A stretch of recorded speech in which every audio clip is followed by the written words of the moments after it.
ናይ ኩሎም ምስጢራት ናይ ኩሎም ጸጋታት ናይ ኩሎም ህያባት እግዚአብሔር መሕተሚ መዕጸዊ መዛዘሚ ቅዱስ ቁርባን እዩ ስለዚህ እና ጾሙስ ዘይቆርቡ ምእመናን ንምንታይ እዮም እንተይልና አግባብ አማሃራና ስለዘደኸመ ናይ ክርስትና ርድኢትና ስለዘደኸመ ናይ ቤተክርስቲያን ዘለና ራእያ ስለዝጸመመ እዩ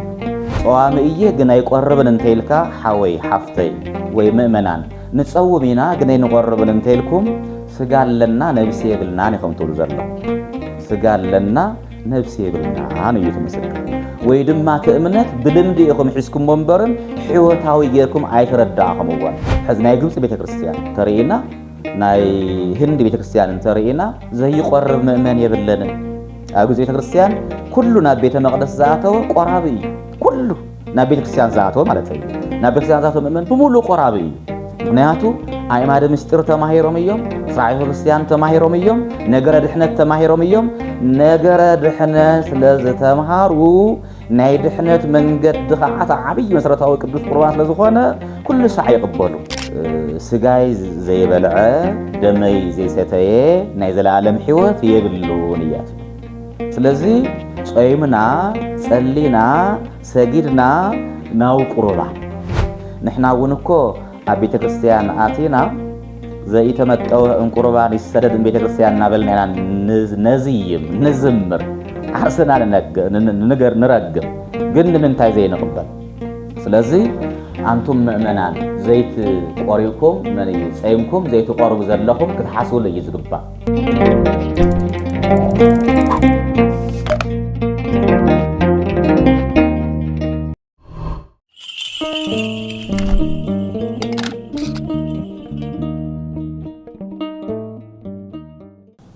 ክቡራት ተኸታተልትና ናብ ሳልሲ ሕቶና ክንሰግሪና ሳልሲ ሕቶና ዝኸውን ዘይቆርብ ሰብ ክጸውም ደይብሉን እዩ ዝብል ሓቢርኩም ናጽና ኣብዚ ዛዕባዚ ዘይቆርብ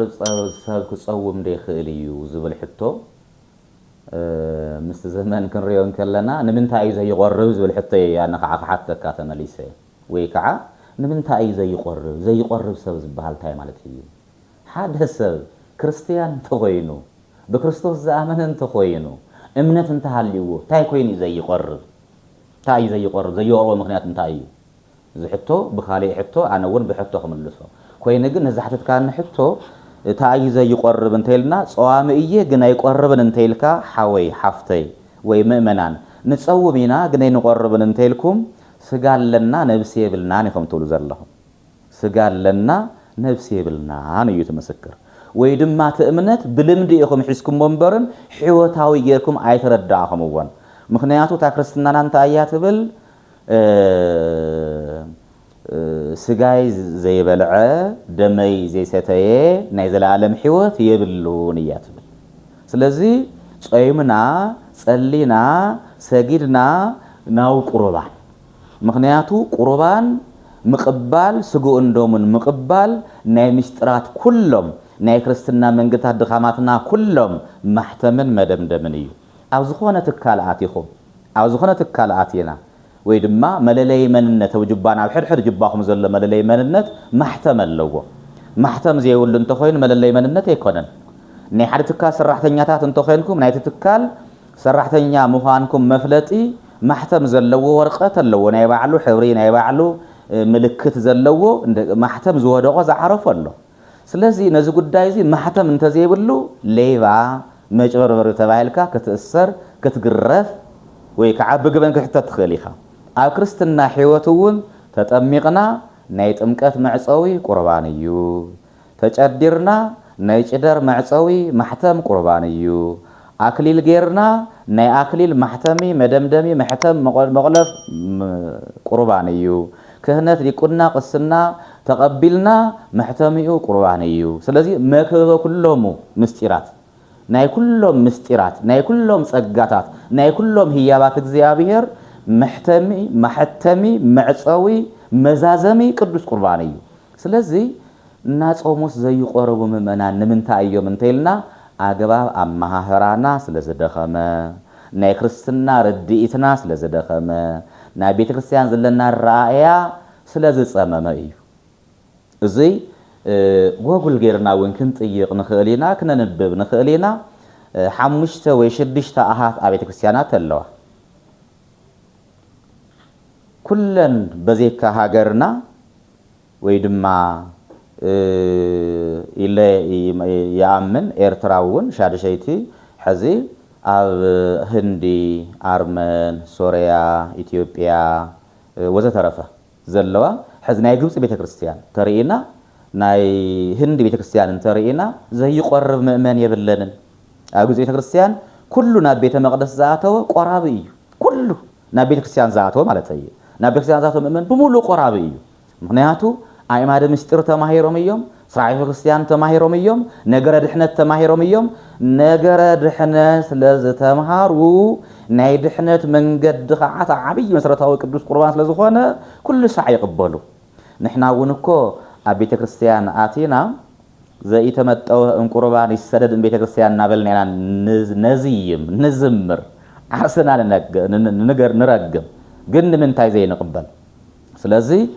አንቱም ምእመናን ዘይት ቆሪኩም መንዩ ጸይምኩም ዘይት ቆርቡ ዘለኹም ክትሓስቡሉ ይዝግባ ምክንያቱ ሲ ታይሞ ይክርስትናና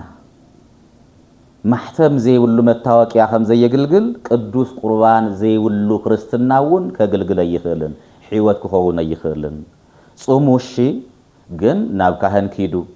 ውጽኢት ጾም ከንታይ ሞዳታ እንታይ ውጽኢት ጾም ጾዋሚዬ አይቆርብን ስጋለን ነፍስ የብለኝ ካቱ ዘለኻ ወይ ከዓስ ኢሉታ ዘይረብሕ ምክንያት ከምዚ ጾዋሚዬሞ ሰስጉ ገዲፍክ መረቆ ሃብኒ ዝዓይነት ወግዒ ክርስቲያን እየሞ ይጾውም ኣለኹ ግን አይቆርብን እዩ እቲ ስጋ ኣብቲ ጻሕሊ እንተበሲሉ እንተተሰሪሑ እቲ ዝግኒ ኣብቲ ጻሕሊ እንተተሰሪሑ እቲ ሕምቶ ኣብቲ ጻሕሊ እንተተሰሪሑ ወይ ኣብቲ መቕሎ እንተተቆሊቡ ተቆልባ እቲ መረቁ እንተበሊዕናዮ እቲ ዋና ነገር ኣብቲ መረቁ እዩ ዘሎ ኣብቲ ስጋ ይኮነ ስለዚ እቲ ዋና ሕይወት ኣብቲ ቁርባን እዩ ዘሎ እቲ ዋና ሕይወት ኣብ ንስሓ እዩ ዘሎ ናይ ሕይወት ኩለንተና መዛዘሚ ቁርባን ስለዝኾነ ክንቆርብ ይዝግበና ጾምኩን ግን ቀጽሉ ናብ መምህረ ንስሓኹም ኪዱ ቃል ሕይወት ይስማዓልና መምህር ናብ ናይ መጨረሻ ሕቶና ክንሰግሪና የመጨረሻ ሕቶና ዝኸውን ኣብ እዋን ጾም መምህረ ንስሓ ናይ ባዕሉ ቀኖና ክእዝዝ ይኽእል ዶ ዝብል እዩ ሓቢርኩም ናጽኑ ኣብ ግዜ ጾም መምህረ ንስሓ ናይ ባዕሉ ቀኖና ክህብ ይኽእል ዶ ንዝብል ሕዚ እውን ብፍትሒ መንፈሳዊ ኣይፍቀድን ብፍትሒ መንፈሳዊ ኣይፍቀድን እቲ ሰብ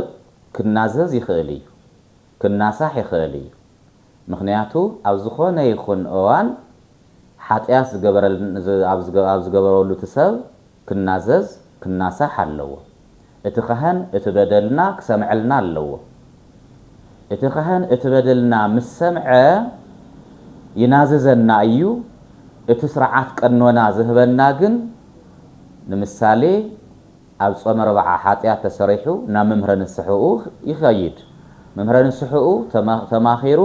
ተማሂሩ ተገሲጹ እተን ቀኖና ዘፍጽመን ግን ኣብ ውሽጢ ሓምለ እዩ ንምንታይ እንተይልና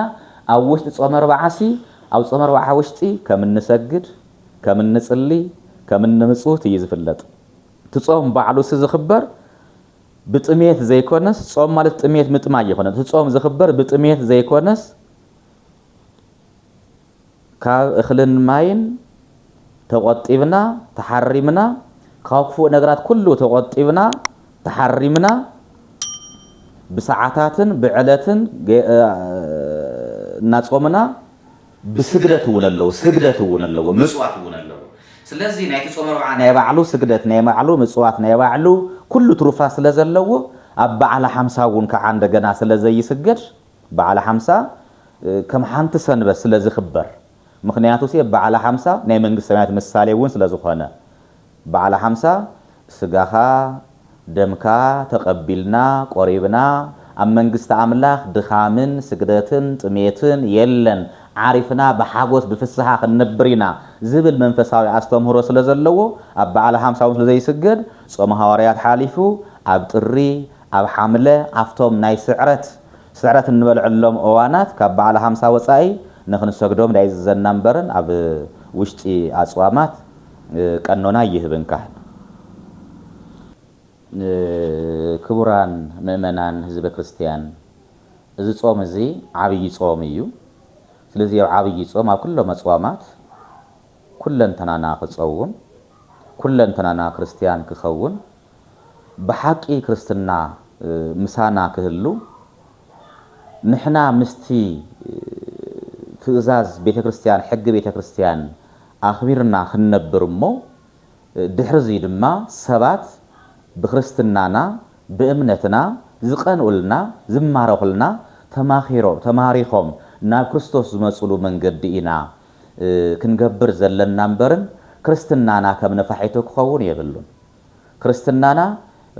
ሰንበት ክርስቲያን እንመስል ብጨርቂ ብነጸላ እንጎትት ሰኔ ሰሉስ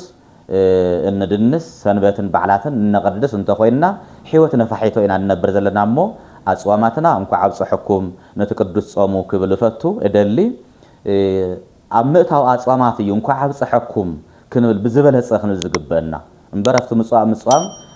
ጤለ በጊዕ ኣብ ዝሕረዳሉ ኣብ ዝስከረሉ እዚ ኣይኮነን